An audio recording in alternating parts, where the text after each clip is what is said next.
Press the bell icon of the ePathshala channel and never miss another update. So guys welcome back your class and this is your Vijay here. और दोस्तों बहुत बहुत स्वागत है आपका हमारे ई पाठशाला के चैनल पे। आपको पता है कि हम क्लास 11th के साथ क्लास 12th की पॉलिटिकल भी स्टार्ट कर चुके हैं और क्लास 12th की पॉलिटिकल का थर्ड चैप्टर ये था।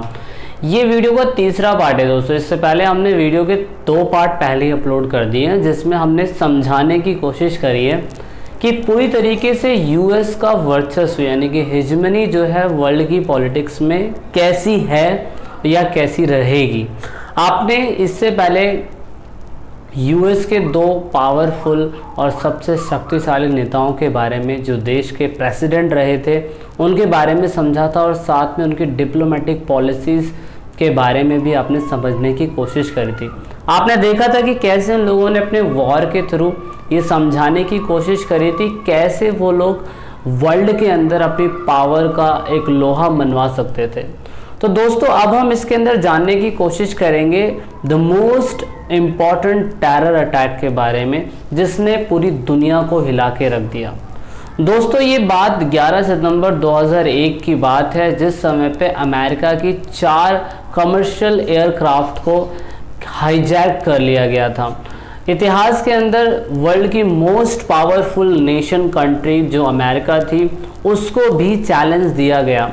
इससे आप ये अंदाज़ा लगा सकते हैं कि सही मायने में अमेरिका भी अब कुछ भी नहीं रहा। सितंबर 11 को ये अटैक हुआ था जिसे आप 9/11 के नाम से जानते हैं। 9/11 की घटना इसलिए है दोस्तों क्योंकि सितंबर महीना पहले है और तारीख बाद में है। ये घटना 2001 की है जिस टाइम पे आप देख सकते हैं उस समय पे टारगेट यही था कि वर्ल्ड ट्रेड सेंटर को उड़ाना है, पेंटागन को उड़ाना है, इवन वाइट हाउस के साथ यूएस की कैपिटोल करके एक जगह है उसको भी उड़ाना है। 4 जगहों को टारगेट बनाया गया था। दैट इज़ वाई 4 अमेरिकी विमान जो थे, जो कमर्शियल फ़्लाइट्स थी, जो बिज़नेस क्लास की फ़्लाइट थी, उन तीनों फ़्लाइटों को हाईजैक करा गया। हाईजैक टोटल 19 लोगों के द्वारा किया गया था और उसमें लगभग 2996 डेथ जो ऑफिशियल सरकार के थ्रू एक डेटा निकल के आया था। दोस्तों लगभग इसमें 25,000 लोगों के साथ कैजुअलिटीज़ हुई थी। इसका जिम्मेदार अलकायदा के सबसे बड़ी सुप्रीम ओसामा बिन लादेन को ठहराया गया था। अब आपको क्या लगता है जब अमेरिका की एम्बेसी के ऊपर अटैक होता है तो भी अमेरिका हमला करता है, दूसरे देशों के ऊपर अटैक होता है तो भी अमेरिका इंटरफेरेंस करता है। अब तो दोस्तों अमेरिका के ऊपर अटैक हो गया तो सोचो अमेरिका अपनी पावर को दिखाने के लिए क्या करेगा। दोस्तों अब यहाँ पे आप देखेंगे 3 जगह अटैक होना था। एक यूएस की कैपिटोल जगह है, दूसरा वर्ल्ड ट्रेड सेंटर है और तीसरा पेंटागन है और चौथा दोस्तों हमारा पेंसिल्वेनिया की एक जगह है जहाँ पे ये विमान ख़राब होने की वजह से वहाँ पे इसका अटैक देखने को मिला था हमें। ये पूरा यूनाइटेड स्टेट ऑफ अमेरिका का मैंने आपको मैप दिखा दिया है, पिक्चर्स दिखा दी। जैसे वर्ल्ड ट्रेड सेंटर की इस पर एक अटैक करा गया, एक यहाँ से विमान आया, एक यहाँ से विमान आया जिससे इस पूरी बिल्डिंग का खात्मा हो गया। वर्ल्ड ट्रेड सेंटर यानी कि WTO दोस्तों बहुत बड़ी बात है जो पूरी तरीके से बिज़नेस, अगर एक नेशन दूसरे नेशन से बिज़नेस करता है, व्यापार करता है तो सारी पॉलिसीज़ यहाँ बनती है। और सोचो उस वर्ल्ड ट्रेड सेंटर के ऊपर अटैक, इसका मतलब कितना बड़ा अटैक है कि USA के अंदर अटैक हो रहा है। तो 4 जगह थी जहाँ पे अटैक हुआ और दोस्तों इसकी वजह से ऑपरेशन एंड्यूरिंग फ्रीडम चलाया गया। आतंक को पूरी दुनिया से ख़त्म करने के लिए इस ऑपरेशन को एक ग्लोबल वॉर के नाम में, टेरर के नाम में इसको क्या कहते हैं बनाया गया। और फाइनली जॉर्ज विलियम बुश जो उनके बेटे थे वो देश के 43 प्रेसिडेंट बने यूनाइटेड स्टेट ऑफ अमेरिका के। 2001 से लेके 2009 तक रहे थे। और दोस्तों इनके हटने के बाद भी ये ऑपरेशन एंड्यूरिंग फ्रीडम चलता ही रहा। इसका मेन खात्मा था जब तक हम अपना बदला नहीं ले लेंगे, जब तक हम ओसामा बिन लादेन को मार नहीं देंगे या इससे रिलेटेड जितने भी टारगेट हैं या इससे रिलेटेड जितने भी सस्पेक्ट हमें देखने को मिलते हैं हम उन्हें मार नहीं देंगे जब तक हम शांत नहीं बैठेंगे। ऑपरेशन एंड्यूरिंग फ्रीडम चलाया गया था प्रेसिडेंट आप देख सकते हैं जॉर्ज W. बुश के द्वारा जो यूनाइटेड स्टेट के प्रेसिडेंट थे। इसका मेन मकसद था कि 9/11 के ऊपर जो अटैक हुआ था उससे रिलेटेड अलकायदा या तालिबानी के लोग या अफ़गानिस्तान से रिलेटेड जितने भी लोग हैं उनके ऊपर अटैक किया जाएगा। तो दोस्तों यहाँ से आप ये देख सकते हैं सरकार ने बिना जानकारी के पूरे ग्लोबली पूरे वर्ल्ड में इसका सर्च ऑपरेशन स्टार्ट करा। दोस्तों ये 7 अक्टूबर 2001 में तो स्टार्ट हुआ था, लेकिन 28 दिसंबर 2014 में जाके ख़त्म हुआ। लगभग 13 साल 2 महीने 3 वीक तक ये ऑपरेशन चलता रहा। इस ऑपरेशन में अफ़गानिस्तान, फ़िलिस्तीन, सोमालिया, जॉर्जिया, कजाकिस्तान और सहारा के बहुत बड़े इलाकों के अंदर सर्च ऑपरेशन किया गया।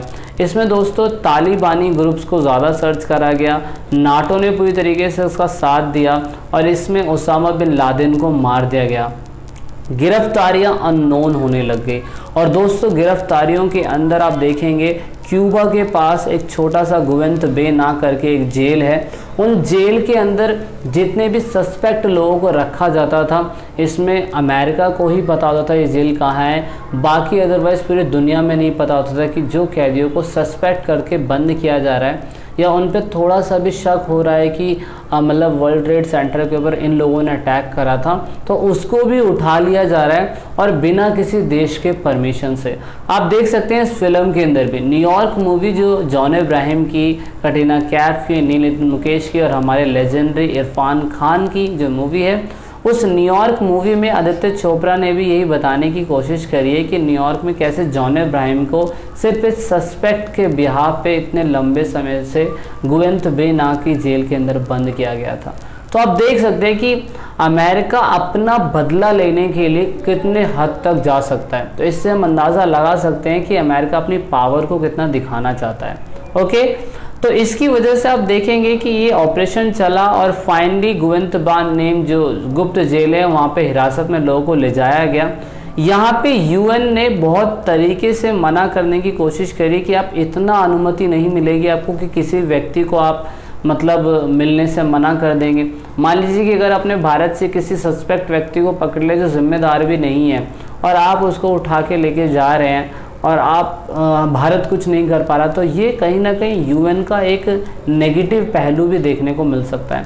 लेकिन फाइनली ओसामा बिन लादेन को एक जगह से पकड़ा गया जो अलकायदा ग्रुप का पहला जनरल था, जो फाइनली दोस्तों काफ़ी लंबे समय से सऊदी अरब का सिटीजनशिप तो था, लेकिन 1944 से वो सिटीज़न लेस था, स्टेट लेस था और 1944 से लेकर 2011 तक ये बिना ही किसी स्टेट से पता नहीं कौन कौन सी कंट्रियों के अंदर घूम रहा था, कुछ नहीं पता था। लेकिन फाइनली दोस्तों इसको ढूंढा गया और ये पाकिस्तान और इंडिया के बीच में जो पाकिस्तान ऑक्युपाइड कश्मीर है उस इलाके के अंदर मिला। उसका घर कुछ ऐसा था, काफ़ी लंबे समय से छानबीन हुई इसकी और फाइनली यहाँ पे अमेरिका ने इसकी छत पे उतर के इसको मार दिया। ओसामा बिन लादेन को 2014 के अंदर मारा गया दोस्तों, लेकिन यहाँ पे 2011 के अंदर आप देख सकते हैं इसकी डेथ हो गई थी। और फाइनली हमें ये समझ में आता है 2011 में इसकी डेथ हो गई, यहाँ पे लिखा भी हुआ है 54 साल की उम्र में इनकी डेथ हो गई थी। तो यहाँ से फाइनली समझ में आता है कि अमेरिका अपनी पावर को दिखाने के लिए कुछ भी कर सकता है। तो this is about the operation enduring freedom. उसके बाद कहानी यही नहीं रुकती है, कहानी अब इराक के ऊपर चालू होती है।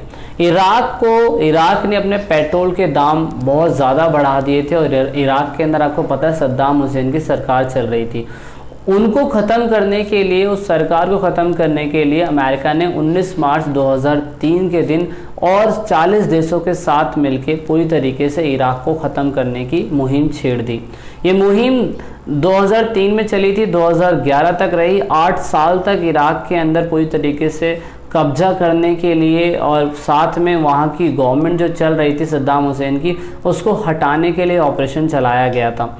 ऑपरेशन चलाने का मेन मकसद सिर्फ यही था कि इराक की गवर्नमेंट को बताया जाए कि वो जो पेट्रोल के दाम दोस्तों इतनी गंदी तरीके से बढ़ा रही है, जो बिल्कुल गलत है, ऐसा नहीं होना चाहिए। तो इसीलिए इराक इन्वेंजन यानी कि इसे हिंदी में इराकी फ्रीडम बोला जाता है और इसीलिए इराक के अंदर दोस्तों ये मतलब अटैक होता है अमेरिका के साथ ही नहीं बल्कि अमेरिका के 40 देशों के साथ मिलकर। आप ये कंट्री देख सकते हैं, ये वो सारी कंट्री हैं जो इराक से उस समय तेल लेती थी। आपको इराक ये ज़रा सा दिखाई दे रहा होगा, इराक से तेल लेती थी और इराक ने तेल के दाम बढ़ा दिए थे, इसीलिए इसको बोलते हैं वेपन ऑफ मास डिस्ट्रक्शन। मतलब उन्होंने बस इराक की सरकार को हटाने का या इराक पर अटैक करने का बस एक कारण दिया। कारण ये दिया कि इराक के पास बहुत बड़ी मात्रा के अंदर हथियार है और ये हथियार पूरे देश को, पूरे विश्व को ख़त्म कर सकते हैं। जबकि अमेरिका का या अमेरिका के साथ जो 40 नेशन उनका साथ दे रहे थे, उन नेशन का मेन मकसद यही था कि इराक के तेल के भंडार को कब्जाना। तो इससे आप देख सकते हैं कि अमेरिका ने पूरी तरीके से यहाँ पे अपना कंट्रोल इराक के ऊपर भी करने की कोशिश करी। इराक के तेल भंडारों को कब्जाने के साथ साथ अपनी मनपसंद की सरकार वो इराक के अंदर लाना चाहते थे, ताकि आने वाले समय में भी इराक का जो तेल है वो सस्ता मिलता रहे इन्हें।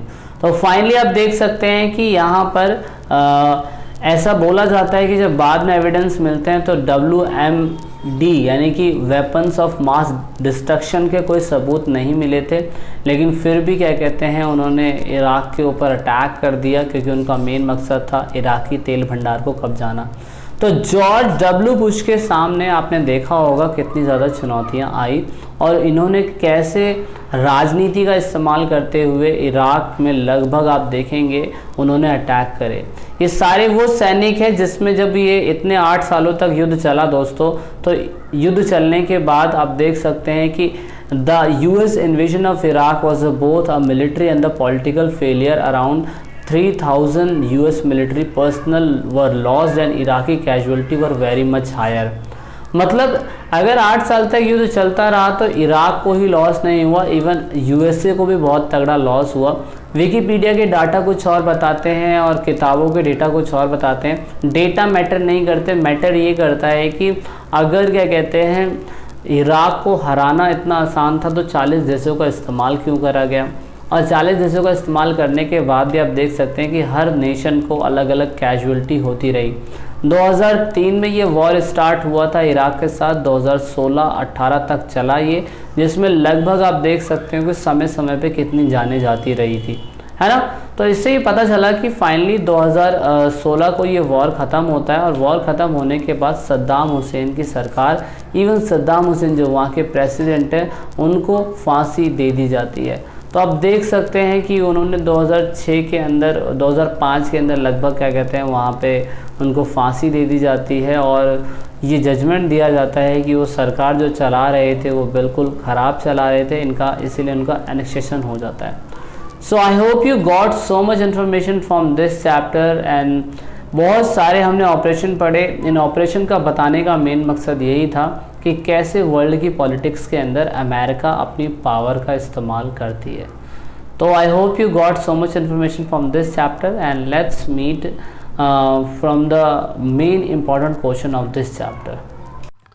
तो लास्ट में दोस्तों, अगर आप वीडियो को देख रहे हैं और ई पाठशाला चैनल के आप सब्सक्राइबर हैं या नए सब्सक्राइबर हैं, तो ई पाठशाला की टीम से आप सभी को यही रिक्वेस्ट है कि आप इन सभी वीडियो को अपने दोस्तों के साथ शेयर ज़रूर करें और कोशिश करें कि आप दूसरों को शेयर करवाने के लिए बोलें, क्योंकि आप जितना वीडियो को शेयर करेंगे उतना ही हम और लोगों की मदद कर पाएंगे, क्योंकि पढ़ेगा इंडिया जब भी बढ़ेगा इंडिया। तो वीडियो के लास्ट में वीडियो को एंड तक देखने के लिए, चैनल को सपोर्ट करने के लिए बहुत बहुत धन्यवाद। जय हिंद, जय भारत।